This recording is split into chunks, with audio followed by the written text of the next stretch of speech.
하나님의 말씀을 더 깊이 깨달아 알고자 하는 인스파이어 화요 말씀 집회에 오신 여러분들을 진심으로 환영합니다. 이 밤에 성령님께서 충만히 임하여 주셔서 하나님의 말씀을 사모하는 모든 분들에게 주님께서 빛 비춰 주시고 말씀을 깨달아 알게 하시고 또 순종의 열매 맺게 해 주시기를 소망합니다. 카카오톡 오픈 채팅방 QR 코드입니다. 이제 앞으로 여기서 여러분들이 또 인스파이어와 관련된 필요한 정보들을 여러분들이 또 접하실 수가 있습니다. 자, 오늘은 누가복음 강론 23번째 시간 추수할 일꾼들을 보내주소서라는 제목으로 누가복음 9장 51절부터 10장 5절까지를 우리가 함께 좀 말씀을 공부하는 시간을 갖도록 하겠습니다. 자, 9장 51절부터 56절까지의 말씀을 우리 먼저 함께 나누도록 하겠습니다. 자, 예수님께서 승천하실 기약이 차감해 예루살렘을 향하여 올라가기로 굳게 결심하시고 사자들을 앞서 보내심에 그들이 가서 예수를 위하여 준비하려고 사마리아인의 한 마을에 들어갔더니 예수께서 예루살렘을 향하여 가시기 때문에 그들이 받아들이지 아니하는지라. 제자 야고보와 요한이 이를 보고 이르되 주여 우리가 불을 명하여 하늘로부터 내려 저들을 멸하라 하기를 원하시나이까. 예수께서 돌아보시고 꾸짖으시고 함께 다른 마을로 가시니라. 역시 이번 본문에서도 제자들은 꾸짖음을 받고 있습니다. 제자들이 꾸짖음을 받고 있는 이 내용은 사실 우리가 응당 받아야 할 꾸짖음이자 또 우리가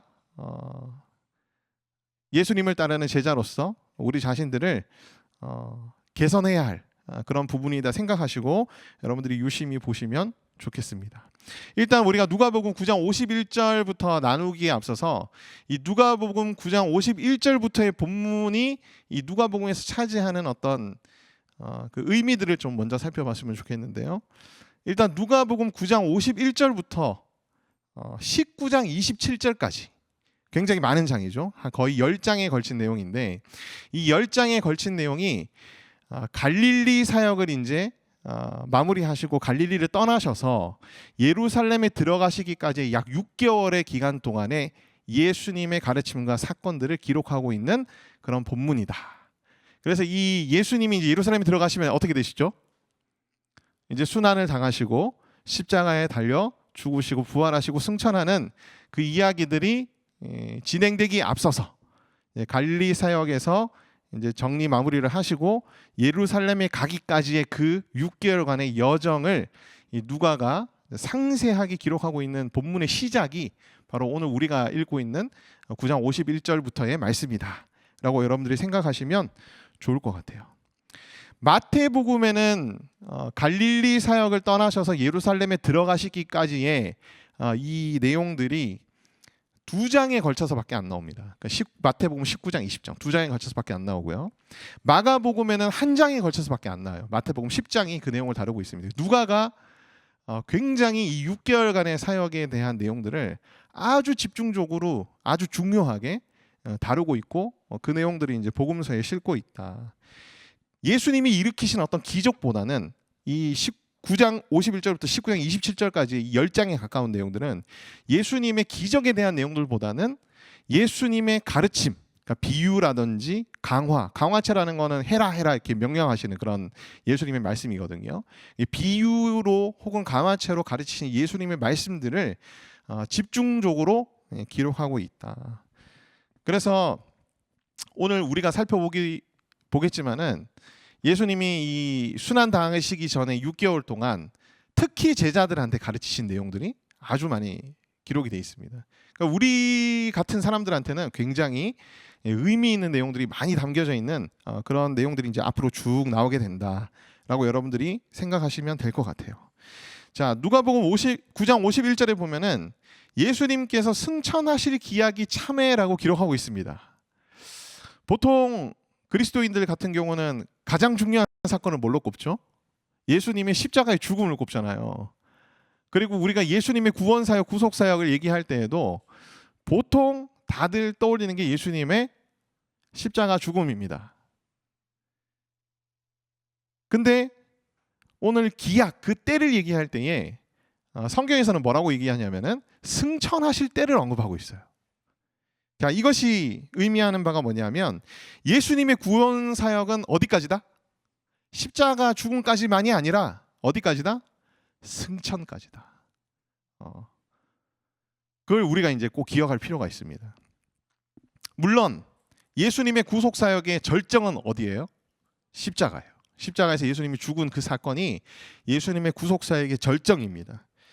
그럼에도 불구하고 예수님의 성육신부터 시작해서 예수님이 인간으로서 평범하게 사셨던 기간, 공생의 기간, 예수님의 십자가의 죽음, 그 다음에 부활 이후에 약 40일간의 사역, 그 다음에 승천, 이 모든 과정들이 사실 우리의 구원과 굉장히 직결되어 있는 면면들이다라는 것을 우리가 꼭 기억할 필요가 있어요. 그래서 우리가 그리스도인이 되었다면 예수님의 십자가의 죽음의 의미뿐만 아니라 부활, 예수님의 승천, 이 모든 것들에 대한 의미, 그 다음에 이해를 우리가 가져야 할 필요가 있습니다. 그래서 여러분들이 기회가 되신다면 신앙서적들, 이런 주제로 다룬 신앙서적들 되게 많거든요. 그러니까 이런 신학서적들을 여러분들이 좀 읽어보시면서 예수님의 구원사역 전체를 여러분들이 한번 또 공부하시고 또 이해도를 높인다면은 여러분들 신앙이 굉장히 도움이 되지 않을까라는 그런 생각이 들어요. 뭐 존 스토트의 그리스도의 십자가, 엄청 두꺼운 책입니다. 그런 책들도 있고, 그 다음에 작은 책들이지만 부활에 다룬 책들, 부활을 주제로 다룬 책들, 승천의 주제로 다룬 책들, 뭐 그런 책들이 있으니까 여러분들이 또 한 번씩 기회가 되신다면 보시면 좋을 것 같아요. 어쨌든 승천하실 기약이 차감해라는 말은 하나님께서 세우신 플랜이 지금 어떻게 되고 있다는 거죠? 착착착 잘 진행이 되고 있다는 겁니다. 그런데 이 진행이 되고 있는 과정 속에서도 예수님은 굳게 결심하셔야 할 필요가 있었습니다. 여기 이제 51절 뒷부분에 보면은 예루살렘을 향하여 올라가기로 어떻게 하셨다 그러죠? 굳게 결심하셨다. 우리가 이미 알다시피 예수님께서 겟세마네 동산에서 정말 피눈물을 쏟으시면서 기도하시며 하나님께 부르짖었던 그 내용, 이 예수님의 십자가 구속 사역은 예수님에게 있어서도 참 쉽지 않은 그런 걸음이었다라는 것을 우리가 아마 다 알 거예요. 그러하기에 예수님이 이제 예루살렘을 향하여 여정을 시작하시는 순간 어떻게 하셨다고 기록하고 있죠? 굳게 결심하셨다라고 기록하고 있습니다. 얼굴을 고정시켰다는 뜻이에요. 원어적인 의미는 확고하게 고정을 시킨 어떤 결단, 이것을 이제 굳게 결심하시고라고 얘기하고 있습니다. 엄청난 고난과 고통이 동반될 순환의 과정을 거쳐야 하기 때문에 굳게 결심하신 것이죠. 근데 우리도 예수님의 제자로서 이 땅 가운데서 살아가려면 무엇이 필요한지 아세요? 굳게 결심이 필요합니다. 굳게 결심이 필요해요. 굳게 결심하지 않으면 여러분 우리는 그저 기독교인으로 불리는 종교인에 불과한 삶을 살 수밖에 없게 됩니다. 제자라고 불릴 만한 사람으로 살기가 힘들다는 거예요. 하나님의 뜻, 하나님이 요구하시는 길, 이런 것들은 많은 경우에 십자가 길인 경우들이 많습니다. 다시 말하면 엄청난 고난과 고통이 동반될 수 있는 그러한 길이라는 거예요. 내가 하나님 뜻대로 살고 싶습니다. 하나님의 길로 인도하심을 받고 싶습니다. 라고 주님 앞에 기도하는 자들은요, 굳게 결심하셔야 됩니다. 무슨 길이 내 앞에 놓여져 있을지 모르기 때문에, 어떠한 고난과 고통이 나에게 수반될지 모르기 때문에, 많은 분들이 그냥 예수님을 믿으면 장밋빛 인생이 펼쳐질 것 같고 꽃길만 걸을 것 같다고 생각할 수도 있겠지만 전혀 그렇지 않다. 이처럼 하나님께서 우리에게 원하시는 길, 이끄시는 그 길은 때로는 십자가의 길인 경우들이 굉장히 많기 때문에 굳게 결심하지 못한 자에게는 하나님께서 잘 그 뜻을 보여주시지 않습니다. 우리가 보통 신앙생활을 좀 이제 하다 보면은 신앙생활 한 지 얼마 안 됐을 때는 하나님이 막 알려주시고 막 보여주시고 막 이러는데 신앙생활 좀 하고 난 이후에는 뭐지? 왜 아무 말씀도 안 하시지? 아무것도 보여주시지 않지? 우리가 그런 당혹스러움을 경험할 때가 굉장히 많아요. 그런데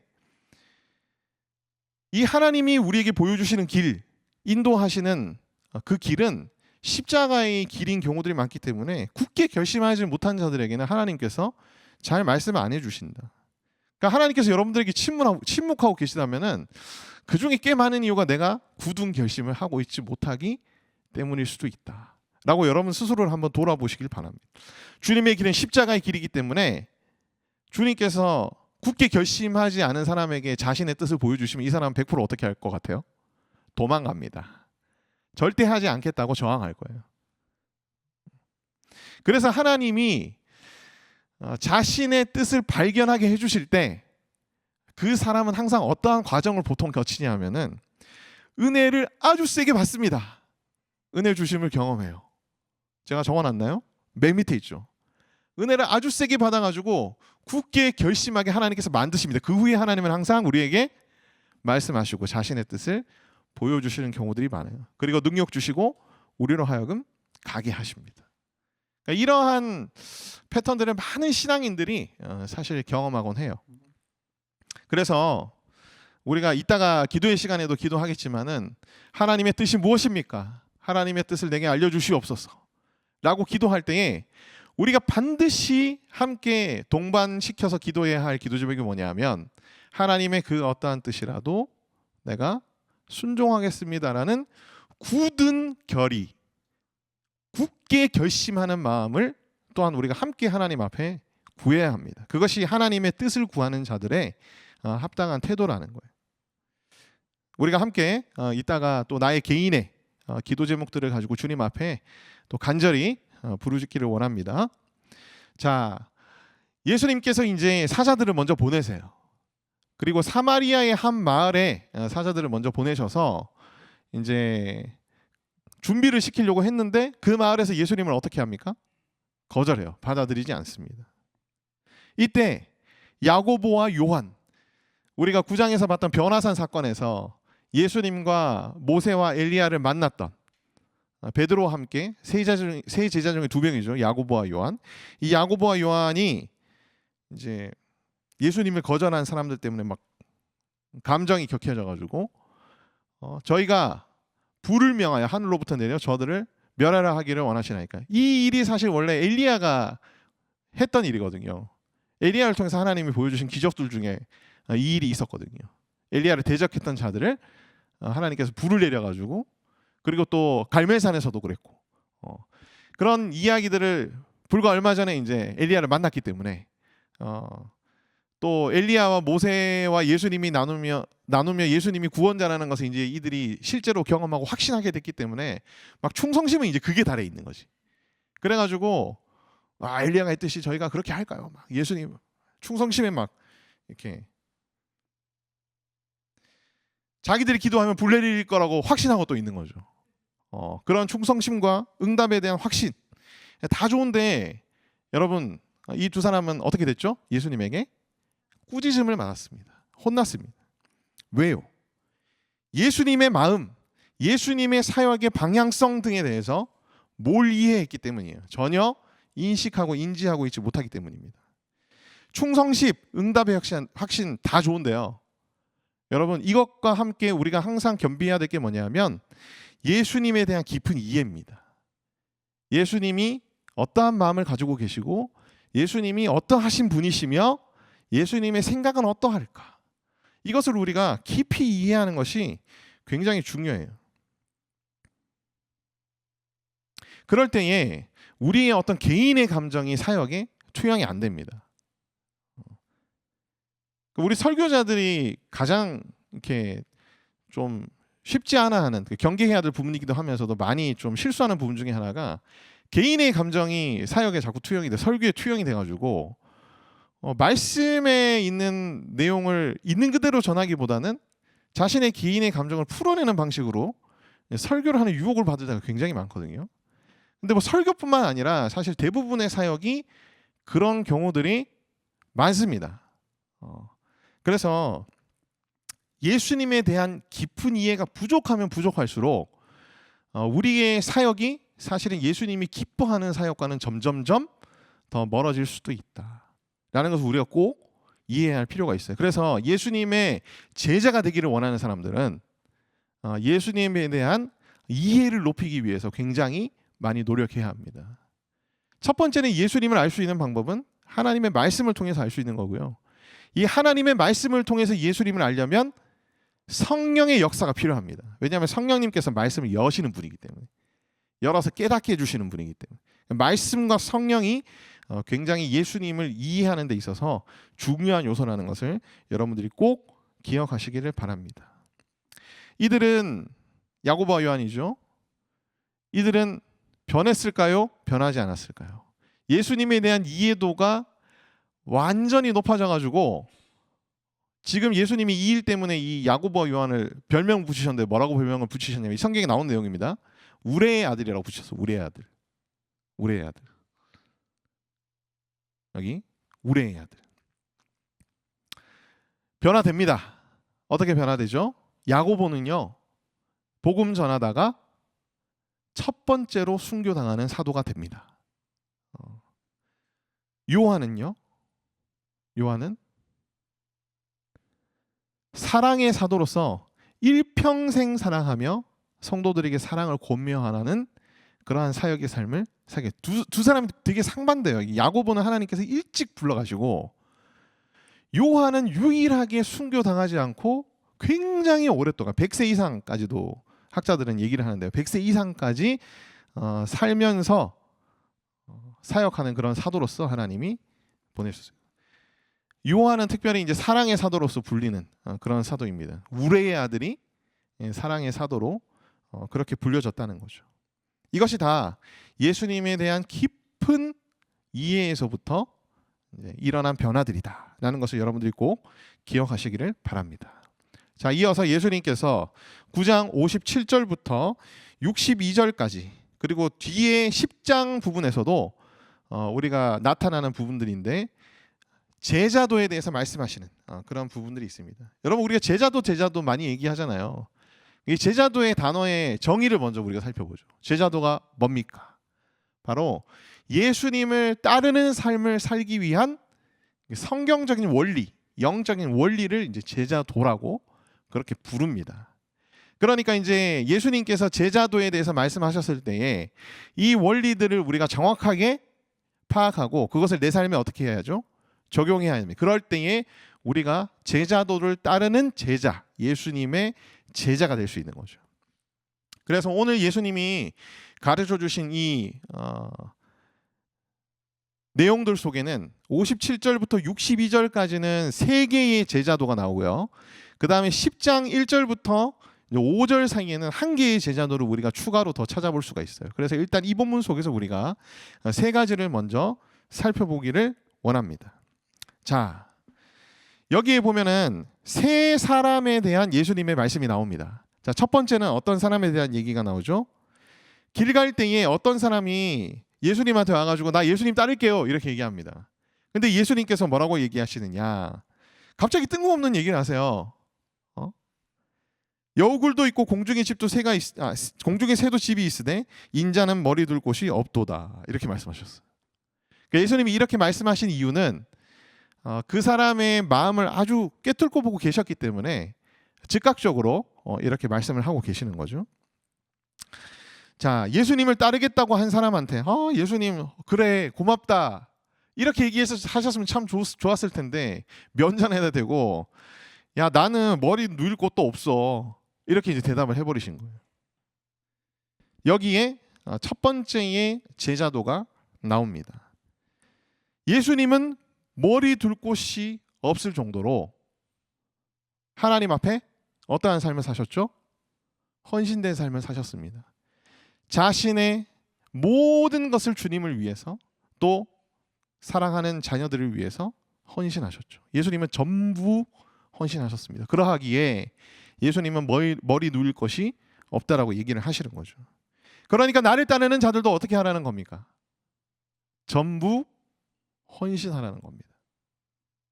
그러한 각오로, 나의 모든 것을 버릴 각오로, 나의 모든 것을 희생할 각오로, 내 몸과 마음, 나의 소유, 내가 사랑하는 것, 내가 좋아하고 즐기는 것까지도 주님께서 헌신을 요구하실 때 내어놓을 수 있는 각오를 하라는 거예요.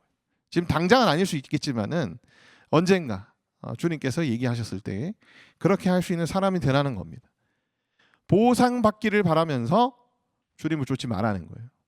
이 당시에 예수님이 메시아가 되면 왕이 되시니까 그 밑에서 뭔가 한 자리 차지하고 싶어가지고 예수님을 따르는 사람들이 적지 않았습니다. 심지어 예수님의 12 제자들조차도 그 떨어질 떡고물들을 바라면서 누가 크냐라고 서로 지지고 볶고 싸웠어요. 그러니까 예수님 그걸 아시는 거지. 예수님을 따르는 목적이 주님 나라 위해서 자신의 전부를 헌신하기 위함이 아니라 뭐예요? 뭔가를 더 얻고 싶어서, 예수님의 그 능력으로 뭔가 더 가지고 싶어서, 더 누리고 싶어서 그렇게 예수님을 쫓았다는 겁니다. 여러분, 보상을 바라며 세속적인 축복을 바라며 예수님 따르지 않길 바라요. 예수님이 인도하시는 길은 십자가의 길이다. 무시무시한 고통과 고난이 함께하는 길이다. 엔간한 각오가 없으면 걸어갈 수 없는 길이다. 주님께서 여러분에게 그러한 전부 헌신의 결단을 허락해 주시기를 간절히 소망합니다. 자, 두 번째 제자도가 59절과 60절에 기록이 되어 있습니다.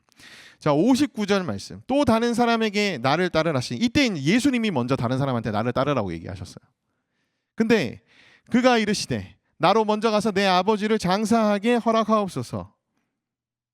그럴 때 예수님께서 대답하십니다. 이르시되 죽은 자들로 자기의 죽은 자들을 장사하게 하고 너는 가서 하나님의 나라를 전파하라. 이렇게 말씀하십니다. 얼핏 보면 예수님이 너무, 이런 표현이 좀 제가 죄송스럽긴 하지만 인정머리 없이 보이는 예수님의 말씀인 것처럼 느껴집니다. 우리가 볼 때는. 그렇죠. 아니, 내 아버지를 장사를 지내고 예수님을 따를게요 라고 얘기하니까 예수님께서 마치 뭐라고 얘기하는 것 같아요? 아니야, 그거 하지 말고 당장 하나님 나라를 위해서 따라와, 이렇게 얘기하시는 것 같잖아요. 근데 정말 예수님이 그렇게 말씀하신 걸까요? 우리가 이제 짧지만 이 부분에 대한 여러 가지 해석들이 있기 때문에 좀 살펴보기를 원합니다. 자, 첫 번째 해석은 진짜 아버지가 죽은 뒤에, 보통 유대 사회는 일주일간 장례를 치렀거든요. 그러니까 아버지가 죽은 뒤에 일주일간의 장례 기간 중에 예수님께서 이 사람에게 따라오라고 얘기한 것이다라고 이제 해석하는 사람들이 있고, 근데 이 해석을 사실 거의 지지하는 학자들은 없어요. 왜냐하면 그렇게 우리가 해석을 해버리면 예수님이 진짜 무지막지한 무도하신 분이 돼버리기 때문에 그렇게 해석하는 분들은 별로 없습니다. 실제로 뭐 그 59절 표현 속에도 예수님이 지금 아버지를 잃은 사람을 향해서 얘기하고 있는 것이라는 단서는 사실 없어요. 그래서 두 번째 해석이 사실 제일 적절한 해석으로 여겨지는데, 아버지가 아직 돌아가신 게 아니에요. 근데 이제 아버지는 아들보다 나이가 많으시니까 조만간 돌아가시겠죠. 언제가 될지 모르지만. 그래서 예수님한테 이렇게 얘기했다는 거예요. 아버지가 일단 돌아가실 때까지는 제가 아버지 곁에 있겠습니다. 근데 아버지가 나중에 돌아가시면 언제일지 모르지만 그때 내가 예수님을 따를게요 라고 지금 예수님이 부른 사람이 대답한 것이다 라고 보는 견해가 있습니다. 저는 마지막 견해가 제일 맞는 것 같아요. 그러니까 이 사람은 예수님이 나를 따르라고 콜링하셨는데 어떻게 하고 있는 거죠? 나중에 따를게요. 나중에 따를게요. 나중에.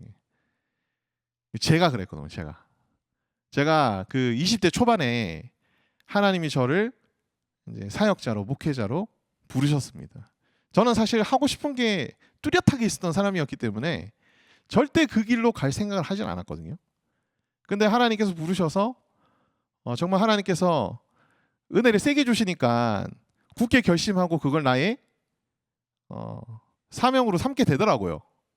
근데 20대 초반에 그런 결심을 하고 제가 일단 학교는 졸업해야 되니까 군대 갔다 와서 학교 졸업하고 이렇게 나중에 신대원을 가야 되겠다. 근데 심지어 이제 시간이 지나니까 너무 걱정이 되는 거야. 내가 사역자가 되면은 나랑 결혼해줄 사람이 누가 있을까?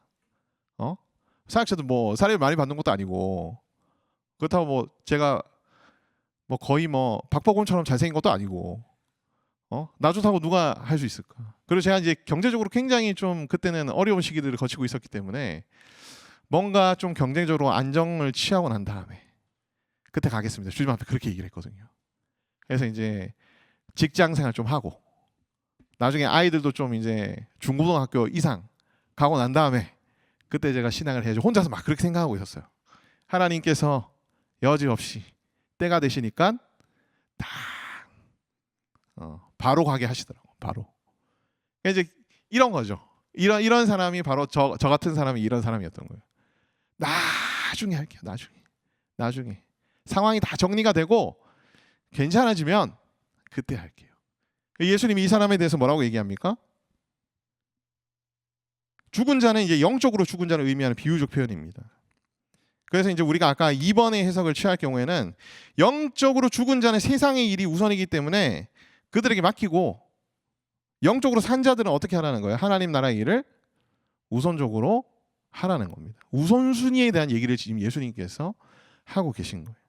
주님이 부르시면 그것이 주님 나라의 일이기 때문에 그것을 항상 최우선 순위로 생각하고 순종해라. 그 말씀을 하고 계시는 겁니다. 그래서 제가 두 번째 제자도를 주님만 우선한다는 그런 의미로 주만 우선이라고 제가 붙여놓은 거예요. 주만 우선.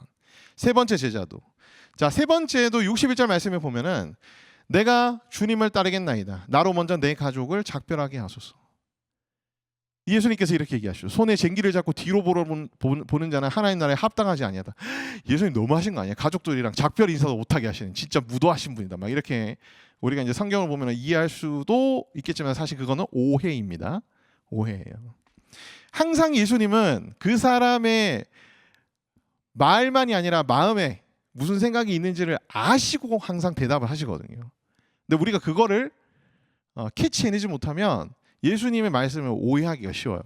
이런 것 때문에 사실 교회에서 뭐 적용을 좀 잘못 시키는 경우들도 많이 있습니다. 예수님의 대답을 보면요, 뒤돌아보면서 쟁기질을 하려면은 그 쟁기질을 해야 될 길이 있잖아요.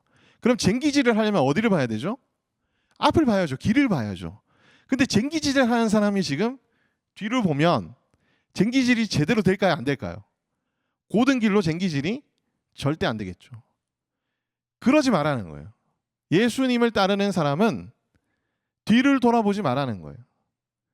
버린 것들, 내려놓은 것들, 세상적인 것들, 이런 것들을 계속 돌아보면서 하나님 나라의 일은 하는데 계속 돌아보는 거예요. 미련이 남아가지고 후회가 남아가지고 그러면은 제대로 쟁기질이 안 된다는 거죠.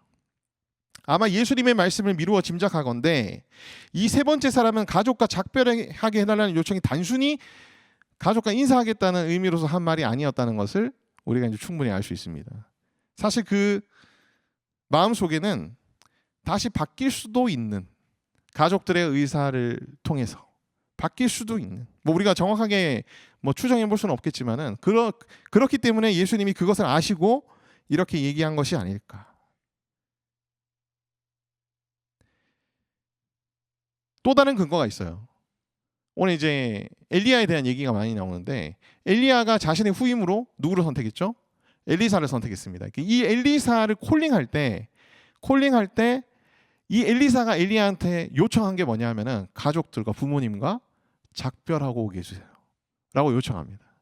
근데 이때 엘리야가 허락해줘요. 그리고 이후에 부모님과 작별하고 나서 오는 그 과정이 성경에서는 아주 믿음의 어떤 본이 되는 모습으로 기록을 하고 있습니다. 엘리사가 농사 짓고 있었거든요. 아마 감독이었던 것 같아요. 소들도 되게 많았고. 근데 이제 부모님께 작별하기 위해서 소 2마리, 한 결의의 소니까 이제 2마리의 소죠. 이 2마리의 소를 타고 집으로 갑니다. 그리고 소의 기구를 인사하고 난 뒤겠죠. 인사하고 소의 기구를 불사릅니다. 그리고 소도 잡습니다. 그 소의 고기들을 다 마을 사람들과 나누고 잔치하고 엘리야의 뒤를 따릅니다. 소의 기구를 불태우고 소를 잡아서 사람들과 나눠 먹었다. 이 얘기는 뭐겠습니까? 돌아올 배를 불태웠다는 거지. 이 길로 쭉 가겠다는 거잖아요. 그러니까 이제 부모님과 작별하고 말고 이건 중요한 게 아니에요. 이 사람의 진짜 그 마음이 뒤를 돌아보는 마음이 남아있고 미련이 있는 사람인가, 아니면 정말 모든 것을 다 버리고 예수님만을 쫓으려고 한 사람인가가 중요하다는 거죠. 주님께 직진하는 우리가 되기를 바랍니다. 주님이 우리 보고 내려놓으라고, 버리라고 그렇게 말씀하셔서 여러분들이 내려놓고 버렸는데 그게 아쉬워서 다시 뒤돌아보지는 않기를 바랍니다. 자, 이어서 누가복음 10장 1절부터 5절까지의 말씀인데요. 예수님이 이제 9장 1절에는 12명의 제자들을 파송하시는 그런 내용이 나왔었는데, 지금 10장 1절에는 70명의 제자들을 세우셔서 파송하시는 그런 얘기가 기록되어 있습니다. 이 70명의 제자들을 별도로 세우신 것은 아까 이제 우리가 예수님의 순환 바로 6개월 전, 약 6개월 전부터 지금 9장 51절이 시작이 되고 있다고 말씀드렸잖아요. 그래서 이 70인의 제자를 세운 때는 예수님이 십자가에 달려 죽으시기 약 6개월 전에 70명의 제자들을 세우셨다. 이미 따르고 있던 사람들 중에 딱 70명을 이제 뽑으신 거예요. 12명과는 구별되는 그런 사람들입니다. 자, 근데 복습을 우리가 한번 해보죠. 누가복음 6장 13절에 이제 12명의 사도들을 임명하신 내용들이 나옵니다. 그러니까 이미 예수님은 공생애를 시작하시면서 제자들을 콜링하시면서 예수님을 따르는 제자들이 많이 있었어요.